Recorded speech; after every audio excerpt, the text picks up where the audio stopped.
কামিকা একাদশী। শ্রাবণ কৃষ্ণপক্ষিয়া কামিকা একাদশীর কথা ব্রহ্মবৈবর্ত পুরাণে যুধিষ্ঠির শ্রীকৃষ্ণ সংবাদে বলা হয়েছে। যুধিষ্ঠির মহারাজ শ্রীকৃষ্ণকে বললেন, হে গোবিন্দ, হে বাসুদেব, শ্রাবণ মাসের কৃষ্ণপক্ষের একাদশীর নাম এবং মাহাত্ম্য সবিস্তারে আমার কাছে বর্ণনা করুন। তা শুনতে আমি অত্যন্ত কৌতূহলী। প্রত্যুত্তরে ভক্তবৎসল ভগবান শ্রীকৃষ্ণ বললেন, হে রাজন, পূর্বে দেবর্ষি নারদ প্রজাপতি ব্রহ্মাকে এই প্রশ্ন করলে তিনি যে উত্তর প্রদান করেছিলেন, আমি এখন সেই কথাই বলছি। আপনি মনোযোগ সহকারে তা শ্রবণ করুন। একসময় ব্রহ্মার কাছে ভক্তশ্রেষ্ঠ নারদ জিজ্ঞাসা করলেন, হে ভগবান, শ্রাবণ মাসের কৃষ্ণপক্ষিয়া একাদশীর নাম কি? এর আরাধ্য দেবতা কে? সেই ব্রতের বিধিই বা কি রকম এবং এই ব্রতের ফলে কি পুণ্য হয় তা সবিশেষ জানতে ইচ্ছা করি। আপনি কৃপা করে আমাকে তা জানালে আমার জীবন ধন্য হবে।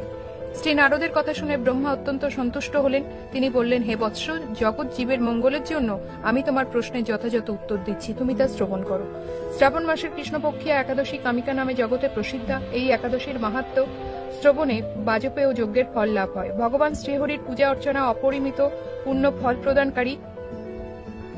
গঙ্গা, গোদাবরী, কাশী, নৈমিষারণ্য, পুষ্কর ইত্যাদি তীর্থ দর্শনের সমস্ত ফল একমাত্র কৃষ্ণ পূজার মাধ্যমে কোটিগুণ ফল লাভ করা যায়। সাগর ও অরণ্যযুক্ত পৃথিবী দানের ফল, দুগ্ধবতী গাভী দানের ফল অনায়াসে এই ব্রত পালনে লাভ হয়।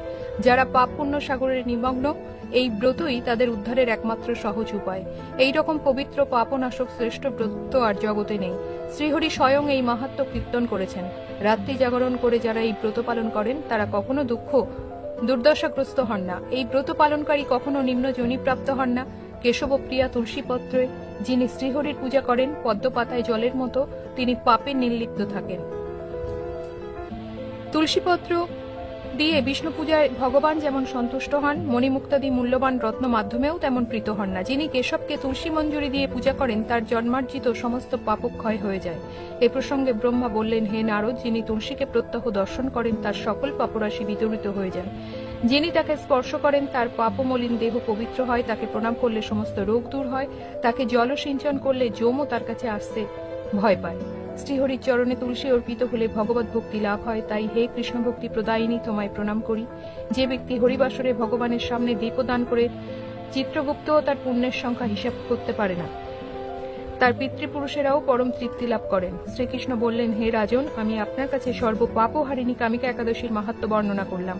অতএব যিনি ব্রহ্মহত্যা, ভ্রূণহত্যা, পাপ বিনাশিনী মহাপুণ্য ফলদায়ী এই ব্রত পালন করবেন ও এই মাহাত্ম্য শ্রদ্ধা সহকারে পাঠ অথবা শ্রবণ করবেন, তিনি সর্বপাপ থেকে মুক্ত হয়ে বিষ্ণু লোকে গমন করবেন।